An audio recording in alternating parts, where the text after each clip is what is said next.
Heavenly Father, thank you that we can bow before you this morning, that we can become aware of your presence. You, the Almighty God, the Sovereign God, the Creator of heaven and earth. We cannot even with our small minds think or even consider the greatness of your creation. The stars, the galaxies. You are a great and marvelous God, full of wisdom. And thank you that we can know you and that you have revealed yourself to us through your word. Thank you for him who became the Word, the Lord Jesus Christ, and that through him we can know the Father, and through him we have access to the Father, and we can enter into your presence through him. Yes, Lord, great is your faithfulness, and we thank you for all your mercies. And we ask, Lord, that you will be with us this morning as we gather together in your name. Thank you that you know our needs, that you know every one of us. And Lord, we ask that you will meet that needs, that you will be with us, that you will be present. Amen. I'm going to read Matthew chapter 13 from verse 24 up till 30 and then 36 to 43. This morning we continue the study on the parables in Matthew chapter 13. And this morning it's the second one. Verse 24. He put another parable before them, saying, the kingdom of heaven may be compared to a man who sowed good seed in his field. But while his men were sleeping, his enemy came and sowed weeds among the wheat and went away. So when the plants came up and bore grain, then the weeds appeared also. And the servants of the master of the house came and said to him, Master, did you not sow good seed in your field? How then does it have weeds? He said to them, an enemy has done this. So the servants said to him, then do you want us to go and gather them? But he said, no, lest in gathering the weeds you root up the wheat along with them. Let them grow together until the harvest. And at harvest time I will tell the reapers, gather the weeds first and bind them in bundles to be burnt, but gather the wheat into the barn. And then verse 36. Then he left the crowds and went into his house, and the disciples came to him saying, explain to us the parable of the weeds of the field. And he answered, the one who sows the good seed is the Son of Man. The field is the world, and the good seed is the sons of the kingdom. The weeds are the sons of the evil one. And the enemy who sowed them is the devil. The harvest is the end of the age, and the reapers are angels. Just as the weeds are gathered and burnt with fire, so will it be at the end of the age. The Son of Man will send his angels, and they will gather out of his kingdom all causes of sin and all lawbreakers, and throw them into the fiery furnace. In that place there will be weeping and gnashing of teeth. Then the righteous will shine like the sun in the kingdom of their Father. He who has ears, let him hear. Now we have seen that Jesus often used parables to explain to the people spiritual truths. Things that was known to the people, natural things that was happening almost every day, things they could understand, and he compared that to spiritual truths. And we see also then in the second parable that he's using a picture of things that were very common in those days. And this morning it's about this parable of the wheat and the weeds. And there's so many things in this parable. I'm only going to touch on some of the main points. Now, Jesus told two parables that describe the same field in Matthew 13. And they reveal two very different realities about the kingdom of God. The first parable, which we saw last Sunday, the parable of the sower, is a beautiful picture of grace and God's divine initiative. The Son of Man goes out and sows the good seed, the word of the kingdom. And he sowed it in the hearts of the people. And where the soil was prepared, the seed took root. And it produced an astonishing harvest. 30-fold, 60-fold, even 100-fold. The focus here is on the sower. And also on the life-giving power of the Word of God. The second parable of the weeds introduces us to a very sobering truth. Good seed has been sown. The quality is good. But quietly and deliberately, an enemy slips in at night and sows something else, something harmful in the same field. So the result is a mixed field, the genuine wheat and the counterfeit weeds, growing up side by side. They are so closely together that trying to pull them out, or the weeds out, too early would damage the wheat. And there's also an important comparison between these two parables that we must see. The parable of the sower, we see the seed represents the word of the kingdom, word of God. In the parable of the weeds, the good seed represents the children of God. And that means they have received the word. They believed it. And they have been transformed by it. It's actually a beautiful shift that takes place. The Word of God is not only there to inform us, to give us knowledge. It's more than that. When the Word of God truly takes root in our hearts, it creates something. It gives you a new identity. It gives you a new nature. And those who receive it in the right way, they become wheat. They become genuine sons and daughters of the kingdom. But growing right alongside them and looking remarkably similar at first glance are the weeds planted by the enemy, the devil. And we see the method the devil is using here in verse 25. But while his men were sleeping, his enemy came and sowed seeds among the wheat and went away.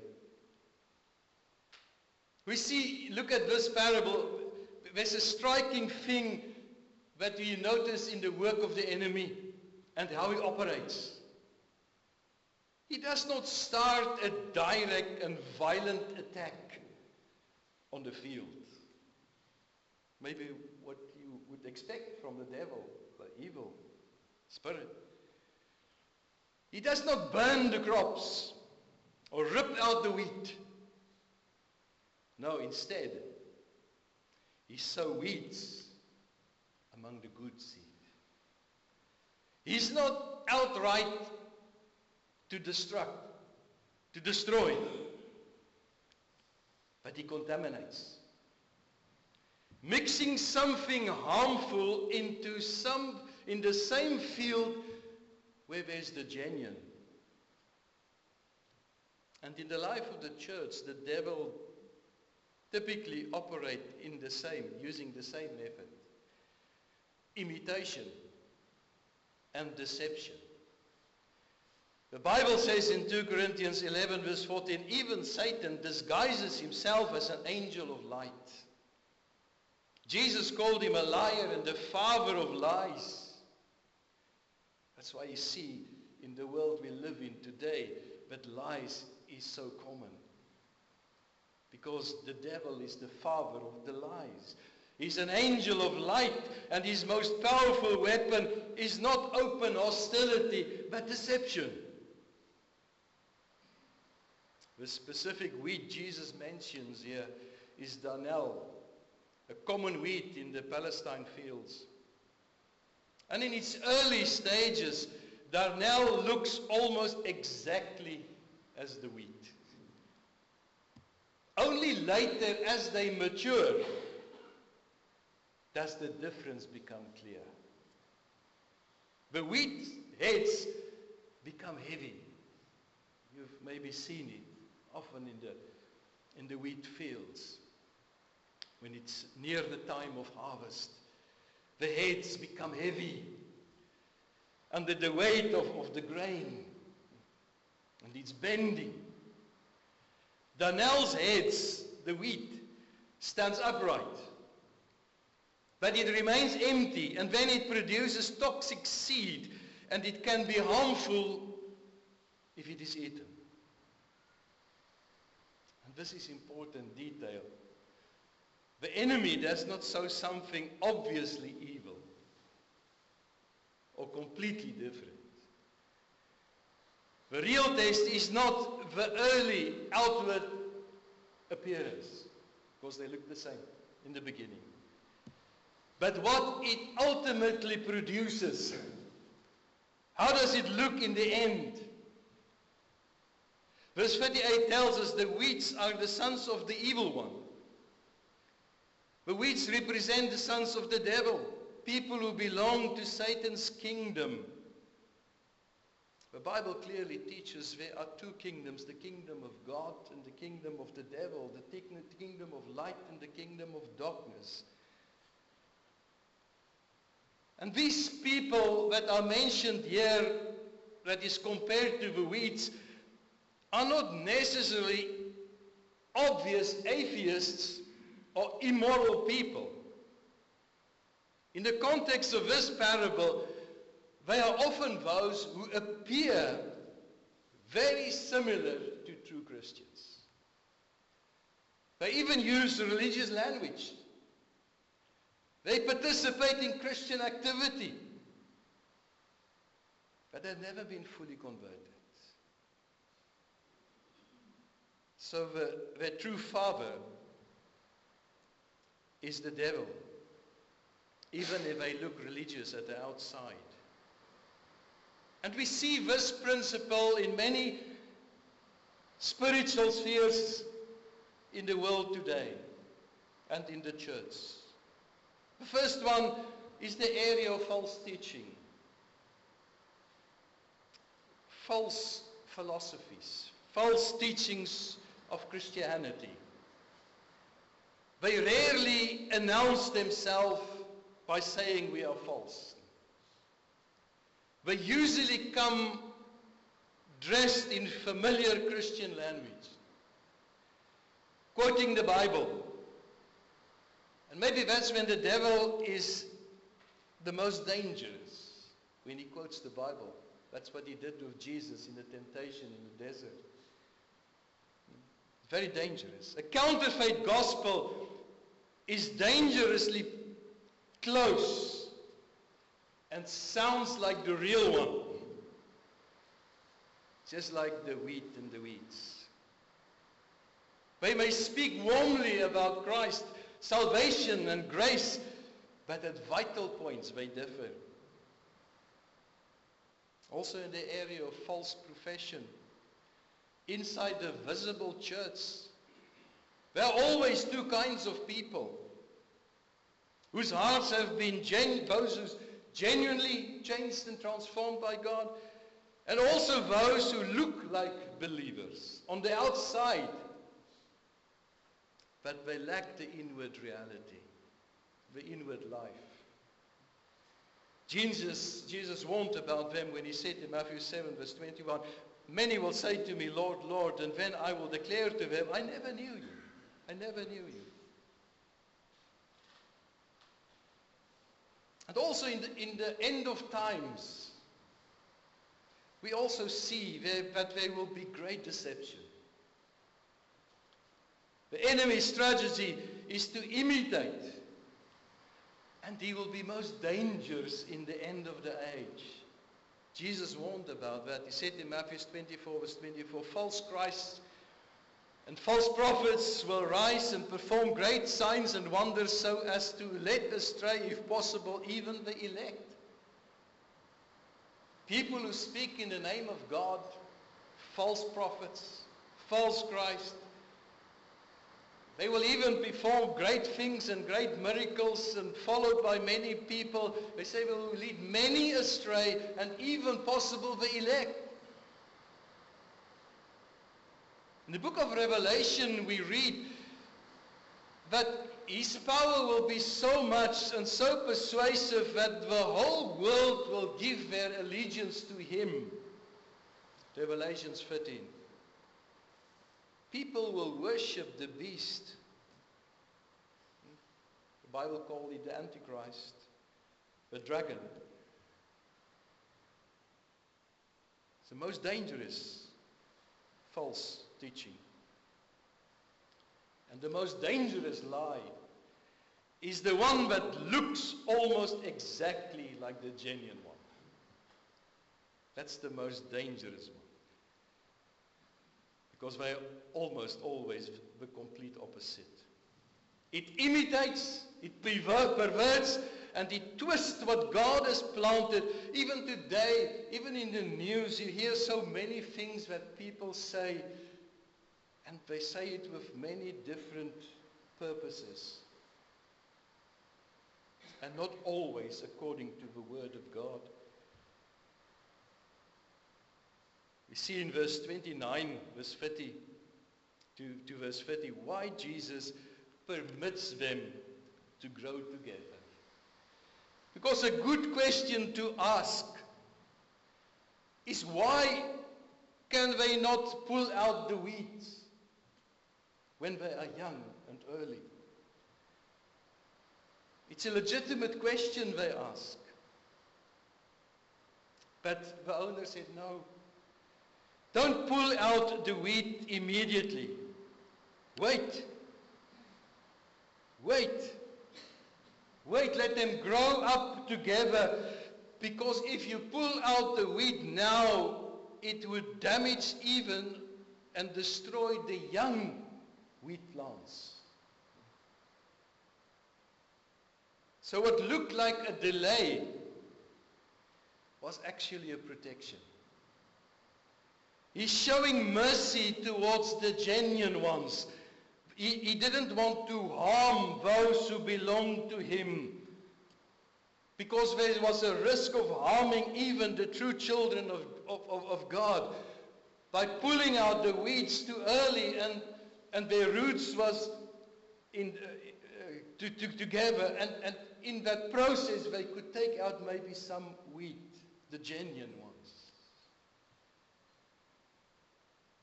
And it tells us something about God's grace. Now is the time when God is not tolerating evil, but is protecting the real ones, and he gives time for those who are still not into the fold to come in, as 2 Peter 3 verse 9 tells us. The Lord is slow to fulfill his promise, and some count it slowness, but is patient towards us, not wishing that anyone should perish, but that all should reach repentance. The church age is an age of evangelism, not of judgment. The present age is a time of divine patience. It's a space of repentance. It's a time of grace. Don't take out now the weeds. Let them grow together. But the delay of judgment is not the absence of judgment.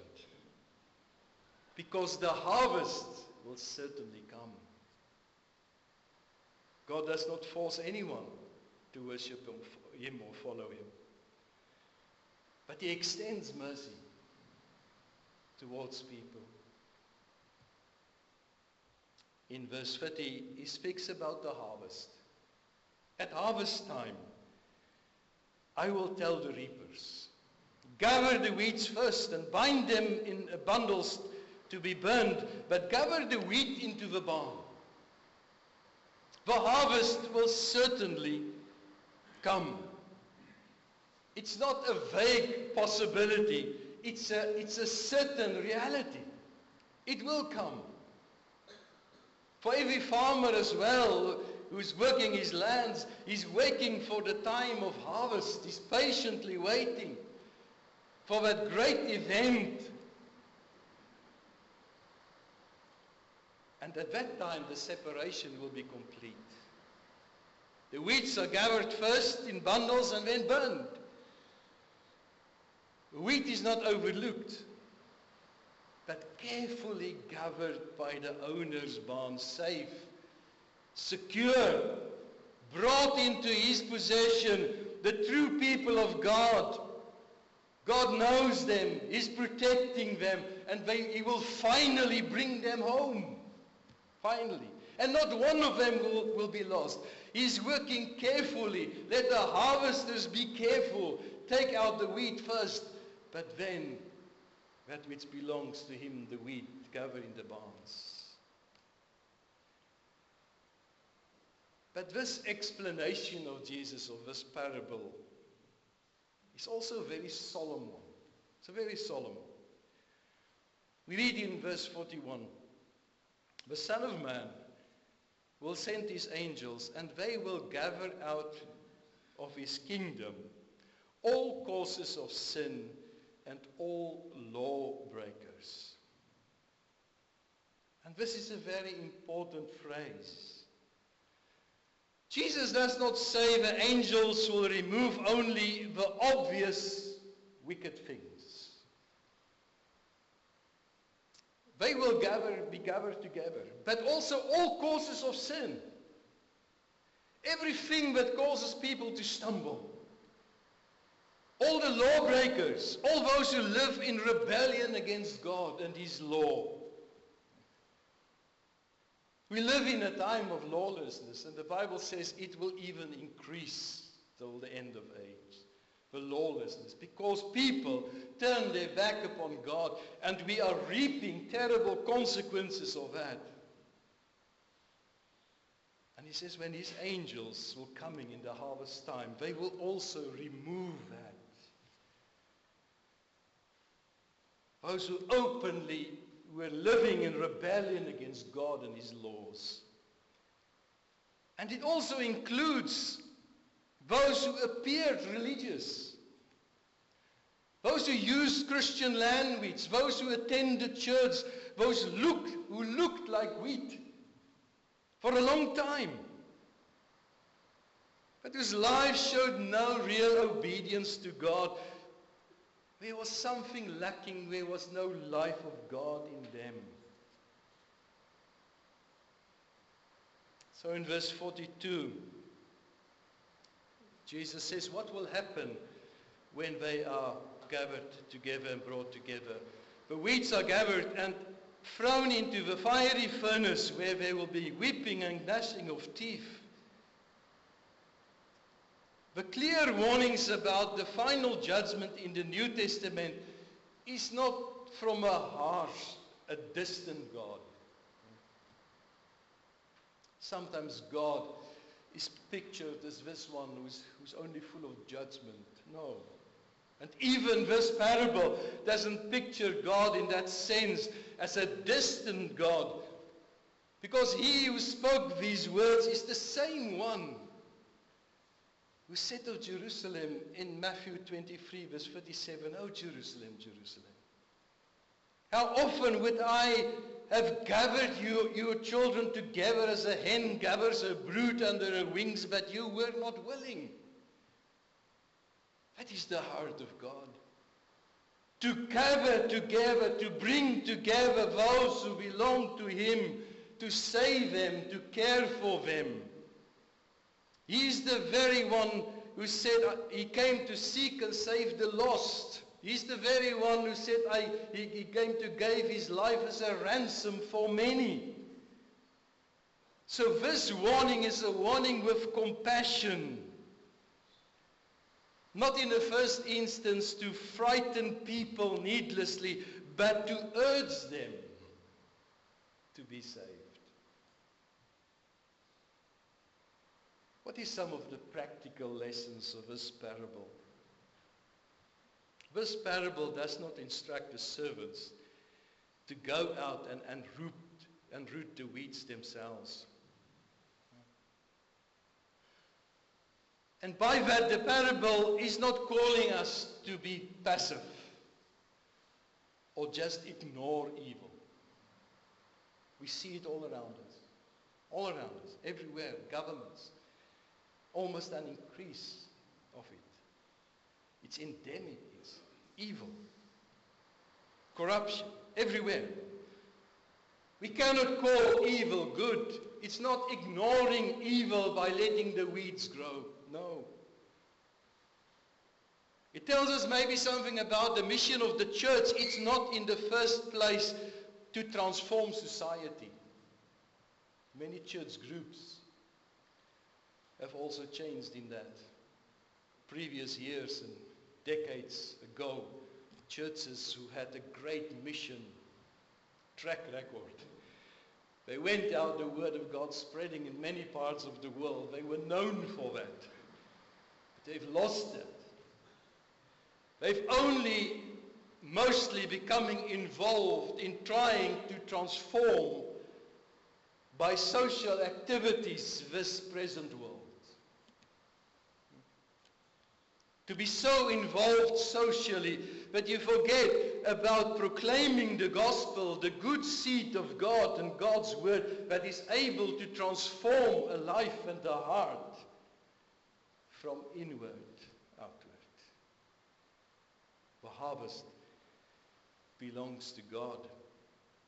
And our responsibility is to sow faithfully and trust Him for the final results. The second one is a danger of spiritual sleep. He said the enemy came while his men were sleeping. To be careless, not to be able to discern, to compromise, to be relaxed, not knowing what is right and what is wrong and what is God's truth. That's why Jesus said to His disciples, what I say to you, I say to all, stay awake. Stay awake. This parable tells us also about God's tender care for His own. While falsehood is in the world, while things don't go well, while there's a lot of confusion in this present age, this parable tells us Christ knows His own and no one of them will be lost. He will care for them. He will care for them. But in the fourth place as well, it tells us about the seriousness of the final judgment. Verse 42. And throw them into the fiery furnace, in that place where there will be weeping and gnashing of teeth. And these are not a soft, symbolic warning that we can gently reinterpret.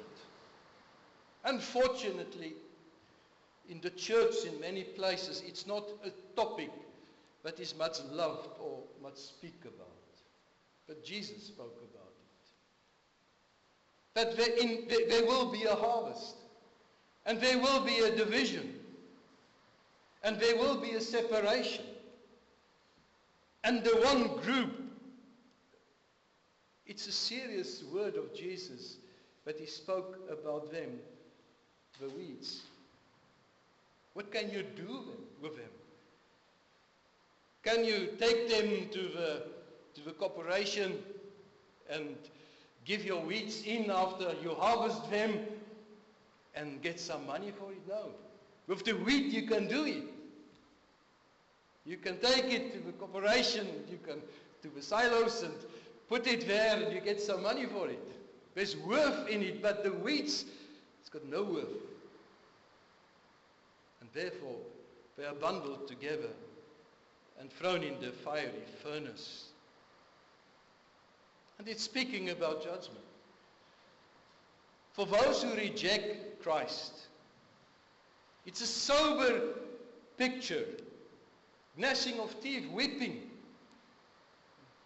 a bitter sorrow, a regret, a torment, anguish. No? Anguish. God is patient. 2 Peter 3 verse 9 says, He's patient. And yet He declares that complete clarity will come. But with the rejection of Christ, there is eternal consequences. There is no second chance after a harvest, after the harvest. No second chance. So this parable of weeds does not end in uncertainty or a vague hope. There's a solemn tone in it. And the earnestness itself is an act of mercy. Even the stone of Jesus is an act of mercy. And therefore I close by this appeal that comes from this parable. But this parable does not suggest that every false teacher will be quickly exposed.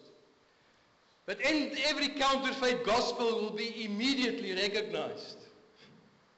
But it tells us that honest truth. In this age, truth, error, genuine faith, empty profession, weeds and wheat will often grow side by side. Right up until the final harvest. And this parable also does not leave us in uncertainty or despair. This harvest will come for certain. The field has not been abandoned. The sower knows exactly what he has planted, even though it looks as if the wheat is only a small part of it. But he knows it. He knows his own. And yet at the appointed time, the separation will happen. And this leaves us, when we read this parable, with a very deep personal question. What am I and you truly before God? Is the life of Christ genuinely at work in my heart? Or have I only taken an outward appearance of faith? If you feel uncertain, this parable also have wonderful good news. Because it's telling us today is still the day of mercy. The gospel is still being proclaimed. The invitation of Jesus remains open and also urgent. Come to me, you who labor, and are heavy laden, and I will give you rest. The sower is still going out.